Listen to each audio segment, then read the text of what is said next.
Hi, everybody. Welcome to my homestead and welcome to my channel. My name is Jared. If you haven't already, please make sure to subscribe. There's a brand new post from Elder Quentin L. Cook, and he brings up the second coming. At some point, you have to ask yourself, could it be that with all of them bringing up the second coming so frequently, that maybe, just maybe, it's sooner than we might think? Is it possible that after time after time after time, they keep talking about the second coming, and it may just be because it's soon?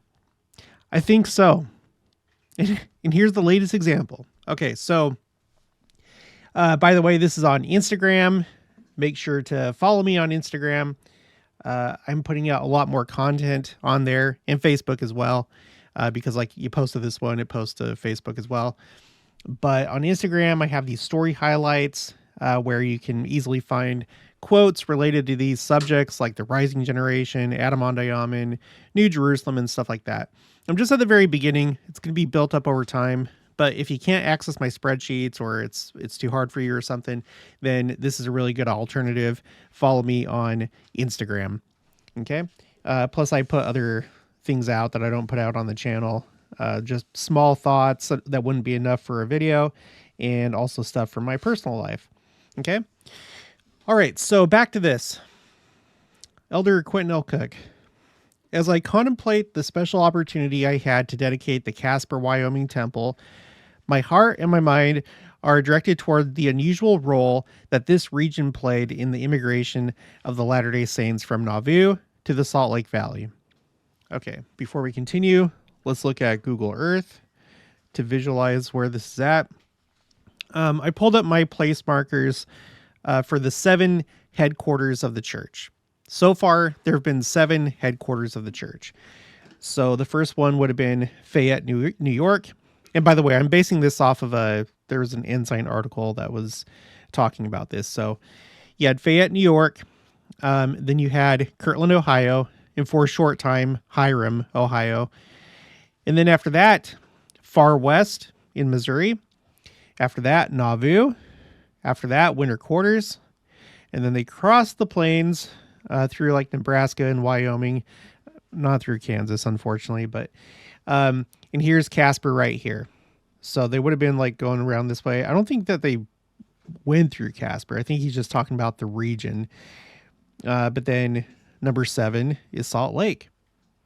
And then at some point, Jackson County, Independence, Missouri, Jackson County, Missouri, is going to be one of the 2 world headquarters. New Jerusalem here, and then Old Jerusalem, where it currently is. Okay, so this is where we're talking about right here. Between 1847 and 1868, more than 60,000 Latter-day Saints passed through Wyoming on their overland trek to the Salt Lake Valley. Most of the Saints made it across the region without incident, except for the handcart company tragedies of 1856. Involving companies led by James G. Willey and Edward Martin. My great-grandfather, David Patton Kimball, was one of the young men who rescued and carried many of the desperate saints across the Sweetwater River. President Brigham Young had told the young men to rescue the saints even if it cost them their own lives.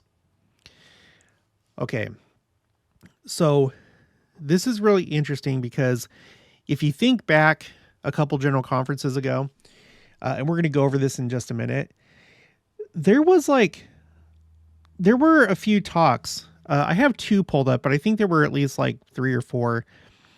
But there were just like a bunch of talks in the October 2023 General Conference talking about like these stories of pioneers and being rescued, when they were on the trail. And actually, that conference started out with this talk by Elder David A. Bednar called In the Path of Their Duty, where he talks about the concept of the last wagon. And many of you and myself felt like this was like a foreshadowing of the time that we're in right now, meaning the last wagons, the last people to join the church before the second coming, and how there's like this hastening of the work. And like Bradley R. Wilcox said, there's a hurry and things are imminent. And just like there's this greater and greater and greater focus by President Nelson to gather scattered Israel. I think we're in that period of the last wagon, but we'll get to that in just a minute. So with that in mind, okay, so he talks about President Brigham Young saying, please go rescue them, even if it costs your lives. My grandfather, Crozier, I think that's how it's pronounced, Crozier Kimball, explained to me that one of the reasons these young men were heroic was because they were following the prophet. It seems like that's something that becomes just more and more difficult to do as time goes on. You have all sorts of all sorts of complaints and issues all across the spectrum, whether it's politically, socially, whatever, from all the way over here to all the way over there, all sorts of complaints and gripes and murmuring against the prophet. It feels like that's on the rise. So maybe we should listen to what he's saying here, because they were willing to follow the prophet. He taught me that following the counsel of the prophet in our own day would be equally heroic. Okay, so let's think about that, especially as we think about the approaching second coming. Today, our living prophet, President Russell M. Nelson, reminds us that, quote, the blessings of the temple help to gather Israel on both sides of the veil. These blessings also help to prepare a people who will help prepare the world for the second coming of the Lord. There are great promises and blessings for all those who engage in the sacred work in the house of the Lord. I want to remind you, and I'm not going to go over all the details, but it really seems like the church is expecting a large influx of converts. And I don't know if it's on this side of the second coming or the beginning of the millennium, but I think that the church is trying to hurry for that influx, because we're going to need, like Bradley R. Wilcox said, again, in a couple of his talks, he asked the question, he talked about this influx, and he asked the question, are we going to have enough bishops? Are we going to have enough Relief Society presidents? And so on. Are we going to have enough tithe payers, priesthood holders? Because when you have a bunch of people joining the church, all of a sudden, someone's going to have to do their work. Someone's going to have to baptize them. Someone's going to have to work in the temple to help them receive their covenants and blessings in the temple. So, and I think that it could be a pre-millennial thing, but I think that it's at the beginning of the millennium. I do. When Christ comes, there's going to be a large conversion event. Not that everybody's going to join, but a lot of people will. And suddenly it's going to be all hands on deck. So, okay. So he brings up the second coming. Let's look at a couple of these pictures. I really like the design of this temple. So this seems to be kind of like a lot of the temples that they're making right now, like the prefab temples. So I'm not talking about just the overall design. First of all, I don't know. There's something about it, but I also like these. I don't know what you would call this. I'm not like a architect or anything, but you see these spiky things up here. Oh, that's nice. That's very Christmassy looking as we're approaching the holidays. So when I look at this temple, this is just a tangent really quick, with these spiky things. And if you know what those are called, if they have a name, let me know in the comments below. But it makes me think about Solomon's temple, where it has that distinct feature. And then also you have BYU's Virtual New Testament. And this is the second temple. And it also has those spiky things. Now, I think I had read on the Temple Institute, which is that Jewish group that have prepared all the instruments and vessels for the third temple. It's a Jewish group, but they go into detail, talking about the temple and just everything. You should really spend some time on that website. But I think it was there that I read that this is supposed to be for birds. Although it doesn't seem like it would work so well in the second temple unless those are sharp. But from here, I mean, I can't zoom in, so I don't know if those are sharp or not. over here, those definitely look sharp. So I don't know if that's what it's ultimately for, but it gives it kind of like a, like from our modern perspective, it kind of looks like a crown. I don't know if that's how they would have viewed it back then, but, or kind of, you could like see it as like the imagery of like fire kind of. So anyway, I don't know.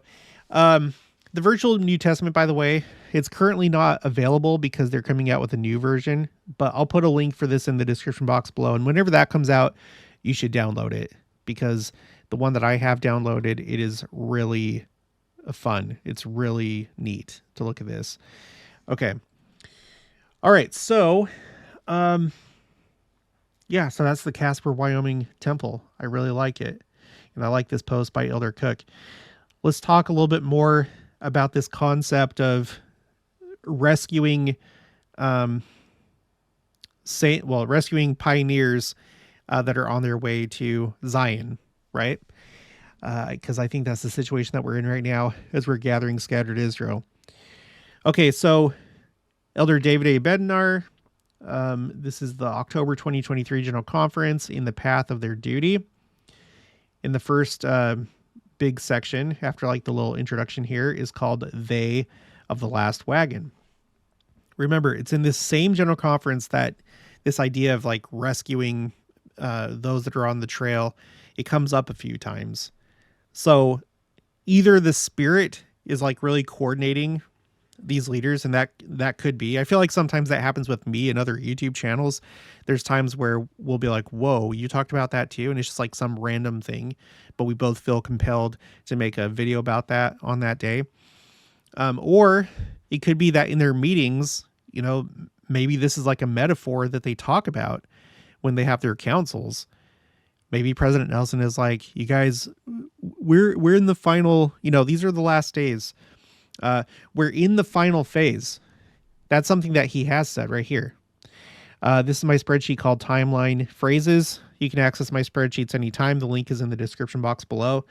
It's a tally of General Conference talks by year. The number of General Conference talks that have included these words or phrases. So when you look at what's currently column Q, you have final phase. And that was used 3 times in 3 separate General Conference talks this year. And then you see it back from 2020 to 2022. And before that, you don't see it at all. So this is a phrase that suddenly came to life in 2020, along with all these other things like preparing the world in a coming day. It's never been more important, imperative, needed, etc. You see that right there. Higher and holier, which in the scriptures, whenever you look that up, 90% of the time that's being used in the context of a new dispensation that's being brought in. So that's something that's come to life. Eyes to see, in coming days, and coming days and incoming days. And then second coming, especially like right here. Not so much 2024, interestingly, but from 2018 to 2023, just like a dark red block. Okay, so the last wagon, I think we're at that point. I think that's why Elder Bednar gave this talk and included this in his talk. The last wagon, the final phase. The year 1947 marked the 100th anniversary of the first Latter-day Saint pioneers arriving in the Salt Lake Valley.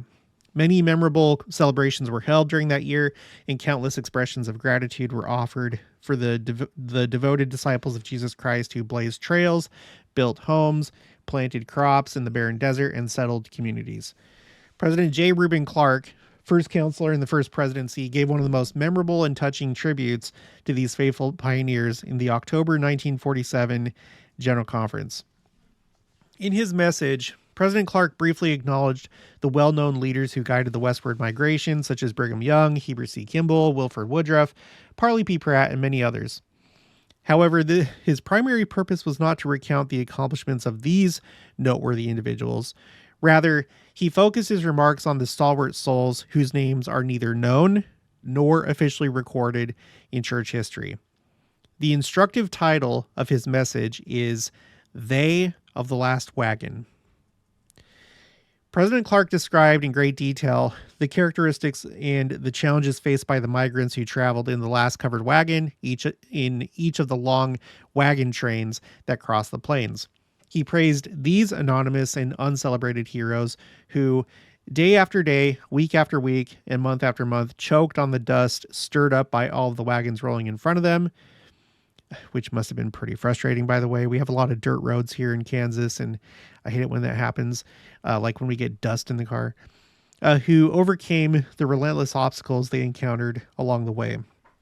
President Clark declared, quote, "They of the last wagon press forward, worn and tired, footsore, sometimes almost disheartened, borne up by their faith that God loved them, and that the restored gospel was true, and that the Lord led and directed the brethren out in front."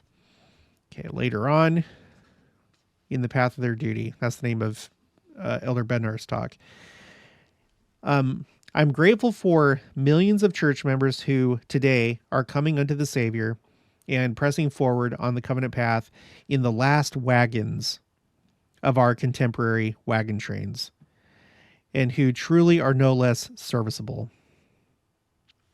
So you have to wonder, why is he calling us the last wagons? You know, why are we the last of what? The last of what? You guys, it's the last before the second coming.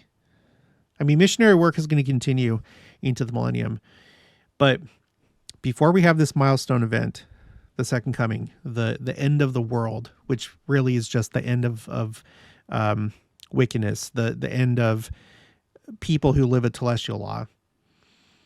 Like we're the last ones. In the October 2022 General Conference, a year before this, President Nelson called on us to be the people of the second coming. And he talked about one reason why the gathering of Israel is so important is because we're preparing for the second coming. We are the last wagons, us, and then people that are joining the church right now that need rescue, people that maybe have stepped away from church, they're inactive. We need to do our ministering and reach out to them, and we also need to share the gospel just to everybody, get everybody on board onto these last wagons. It's the final phase. President Nelson has said that this is the last half of the ninth inning. Okay, and then just one more, and then I'll wrap this up. This is More Than a Hero.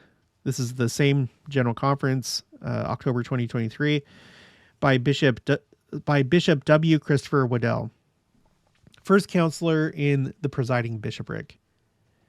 And by the way, I should have looked this up. I'm just wondering this right now. I've kind of wondered this before. When I was on my mission in Spain, I was in the Spain-Barcelona mission. My mission president was President Watson, and I had him the entire time. And I can't remember if it was the one before or after, but his name was Waddell, and I wonder if it was him.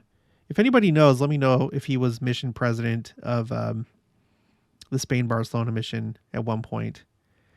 Okay, anyway, right at the very beginning of his talk, from 1856, that's that year that was a dangerous year that we read about over here. Remember, Elder Quentin Cook said, where was it? He said somewhere here that 1856 was right here.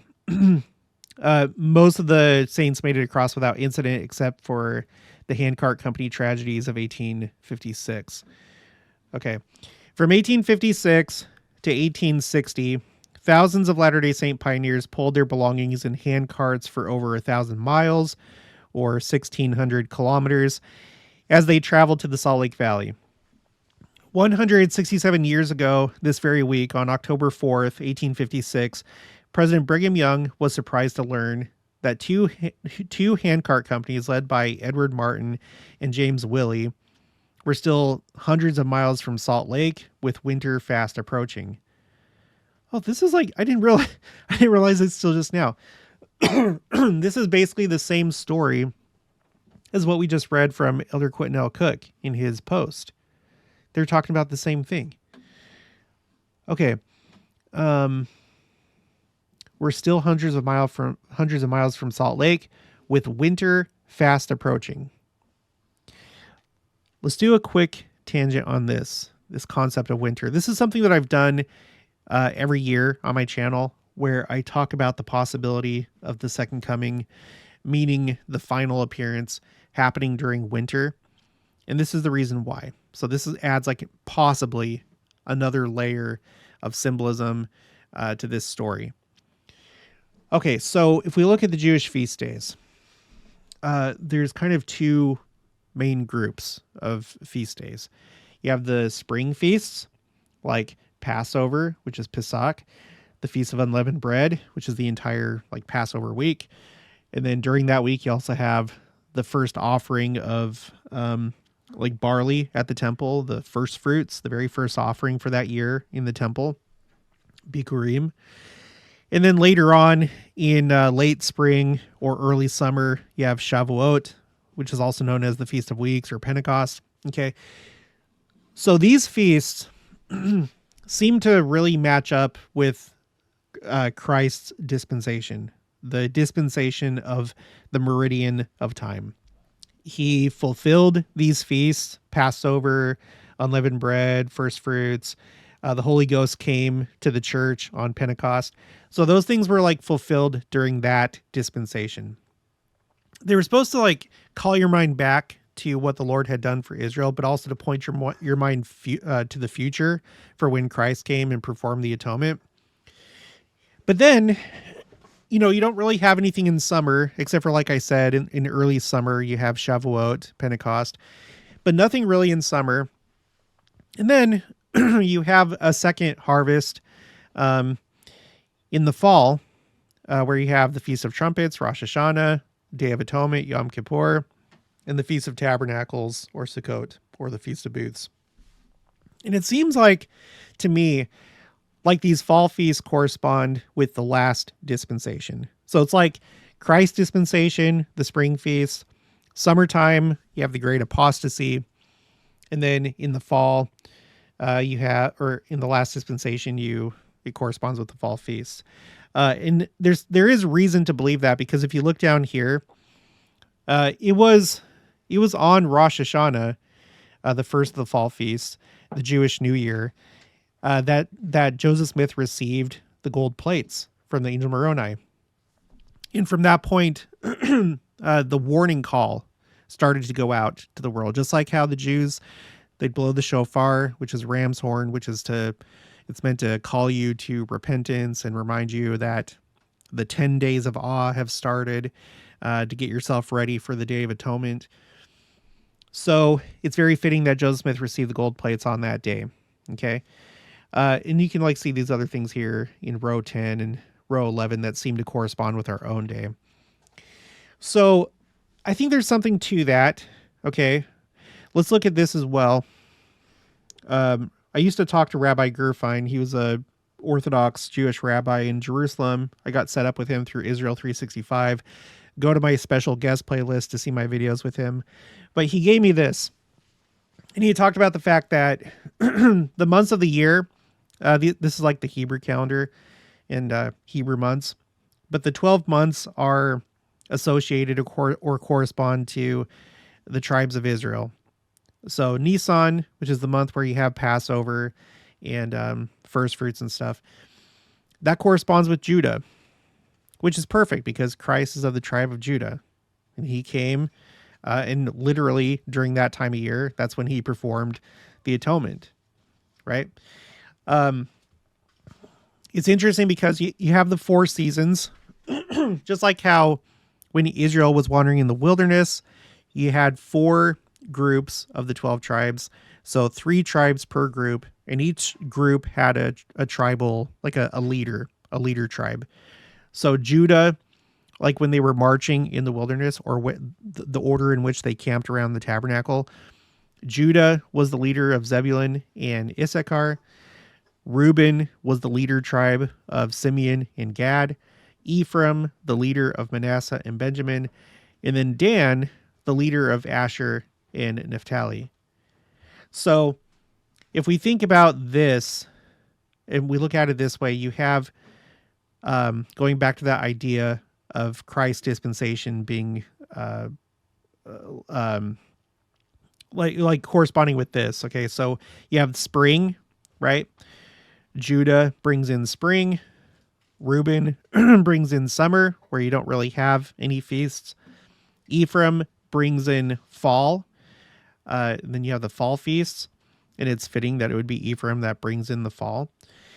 But then at the end of the harvest, so they have the last wagon, the final phase. They have the last wagon. That's when the harvest for the year ends, and then Dan brings in the winter. And I feel like if this corresponds to anything, like Dan bringing in the winter, that could correspond to bringing in the millennium, the very last part of the year. And so you do have Hanukkah during that time. That's not like a biblical feast. It was something that was added on later on in time, but they observe it as a holiday. So we may want to we may want to pay special attention to possibly Hanukkah or just winter in general. Maybe that is when the second coming would take place to fit this pattern. I don't know. We'll see. I don't know. Okay, so going back here, he's talking. Let's read this again. President Brigham Young was surprised to learn that two handcart companies led by Edward Martin and James Willey were still hundreds of miles from Salt Lake, with winter fast approaching. Just like for us, how the millennium is fast approaching. The winter of dispensations, I guess you could say. Winter is fast approaching. The very next day, not far from where we meet today, President Young stood before the saints and declared, quote, "Many of our brethren and sisters are on the plains with handcarts, and they must be brought here. Go and bring in those people now on the plains," end quote. Just 2 days later, the first rescue parties departed in search of the handcart pioneers.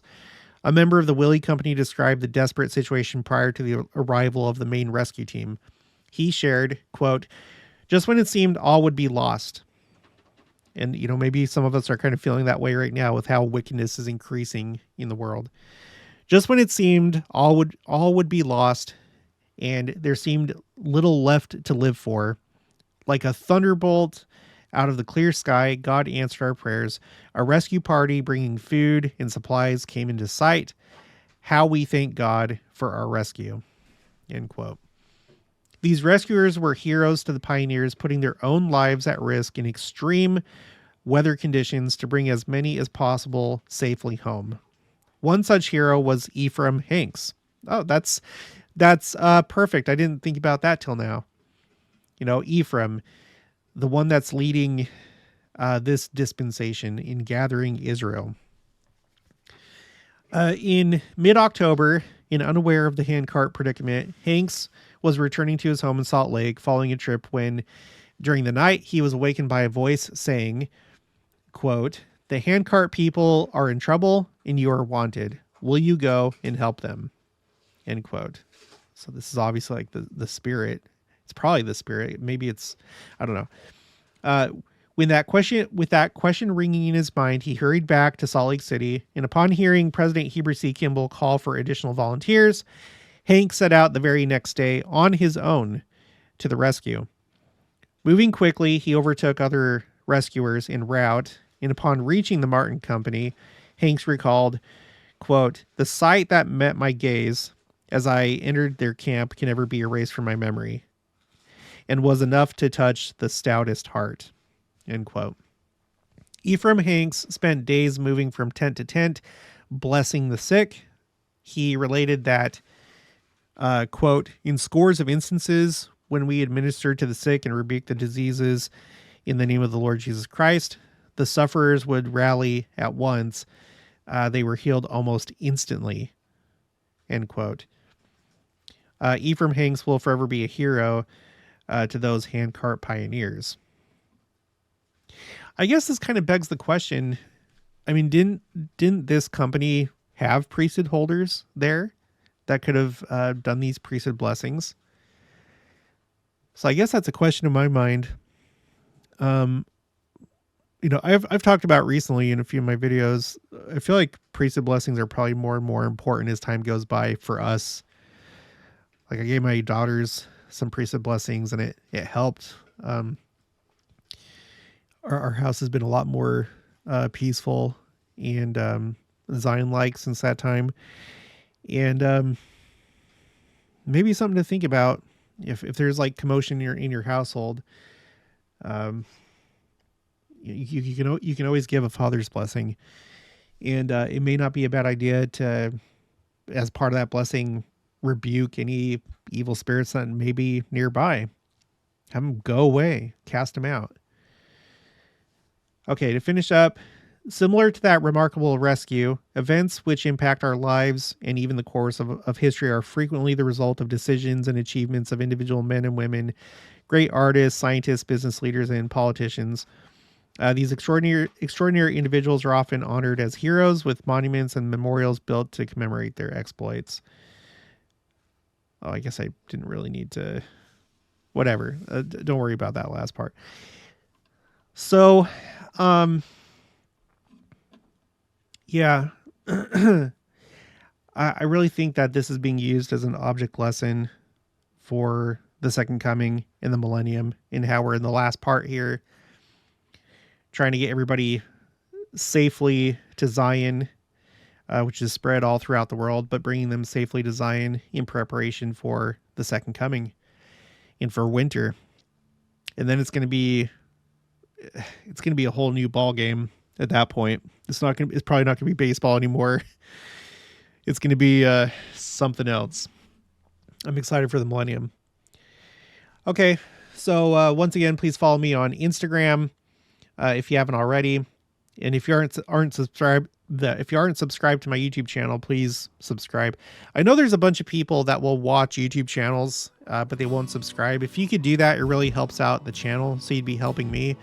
Also, you would get alerts whenever I put out videos or do live streams, especially if you click on the notification bell. So please follow me both on Instagram and subscribe to me on YouTube. If you like this video, if you liked it, leave your thoughts and opinions down in the comments below. Also, make sure to share this, and I'll talk to you guys later.